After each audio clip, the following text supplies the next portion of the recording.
Bienvenue. Aujourd'hui, on va décortiquer un paradoxe politique assez déroutant. On va plonger au cœur des forces cachées qui définissent vraiment le pouvoir, bien au-delà de ce que dit la loi. Alors, on commence avec cette question. À première vue, la réponse semble évidente, n'est-ce pas? Mais en réalité, la dynamique du pouvoir est bien plus complexe que la simple théorie juridique. Et voilà le cœur du problème. Cette analyse décortique une théorie politique qui tente d'expliquer ce décalage total entre le droit, sur le papier, et la réalité du terrain. Et attention, il ne s'agit pas ici de morale, mais purement de mécanique politique. Pour vraiment comprendre cette dynamique, il faut d'abord analyser la figure du squatter.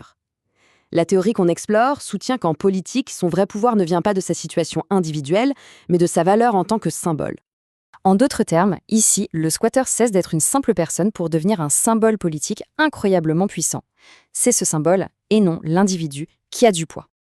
Et ce symbole, il n'est pas vide de sens, bien au contraire. Il incarne des récits très puissants, la lutte contre l'injustice, la victime sociale, le fameux combat du droit au logement contre le droit de propriété.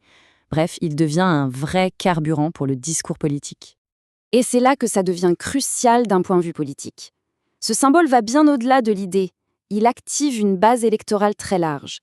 Ces groupes ne votent pas pour l'individu en tant que tel, mais pour tout ce qu'il représente. Alors, comment est-ce que ce pouvoir symbolique se traduit en décision politique?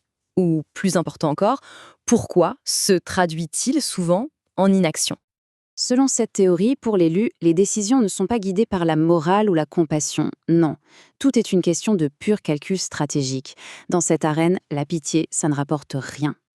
En fait, tout se résume à une analyse très simple de coûts et de bénéfices.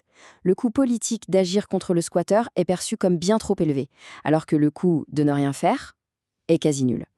Donc, le point vraiment essentiel, c'est que ce n'est pas de la cruauté. C'est bien plus froid.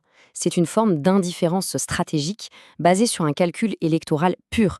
Une souffrance qui ne nous rapporte pas de voix est une souffrance politiquement invisible. Bon, maintenant, changeons de perspective. Regardons l'autre côté de l'équation, le propriétaire. La position politique du propriétaire, elle, se résume à une conclusion assez brutale. Il est politiquement muet et donc il est négligeable. Un propriétaire, bien sûr qu'il vote. Mais il ne représente pas un groupe de pression organisé capable de menacer la carrière d'un politicien. Il est isolé, fragmenté et au final, silencieux. Et c'est là qu'est tout le déséquilibre. D'un côté, on a une figure puissante grâce à son symbole. De l'autre, une figure faible à cause de son absence de symbole. La politique, elle, agit là où les symboles peuvent déplacer des votes. Mais est-ce que cette dynamique est une fatalité? Eh bien, pas forcément. Si on jette un œil aux pays nordiques, on découvre un modèle radicalement différent. Et là, la différence est frappante. On voit bien qu'une structure d'organisation différente des propriétaires mène à une réalité politique complètement différente. Le coût politique de les ignorer devient soudainement très élevé. Le modèle nordique montre en fait une voie très claire vers le pouvoir, l'organisation et l'action collective. En devenant des interlocuteurs organisés, consultés et capables de mobiliser, ces structures changent complètement la donne. Voilà la leçon clé de cette comparaison. Quand le coût politique pour ignorer un groupe devient trop élevé, eh bien ce groupe finit par être protégé. C'est mécanique. Alors, qu'est-ce que tout ça signifie pour notre compréhension du pouvoir en politique? L'analyse suggère que le pouvoir réel, le pouvoir pratique, ne vient pas seulement des documents légaux.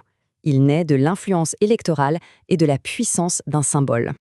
Au fond, le squatter a du pouvoir parce qu'il incarne une image qui est utile à la machine politique. Son pouvoir vient de ce qu'il représente, pas de ce qu'il est, ni même de ce qu'il possède. Ce qui nous laisse avec une question finale, une question qui est vraiment au cœur de cette analyse. Dans la politique d'aujourd'hui, qu'est-ce qui définit vraiment le pouvoir? Est-ce le droit légal ou bien l'influence électorale?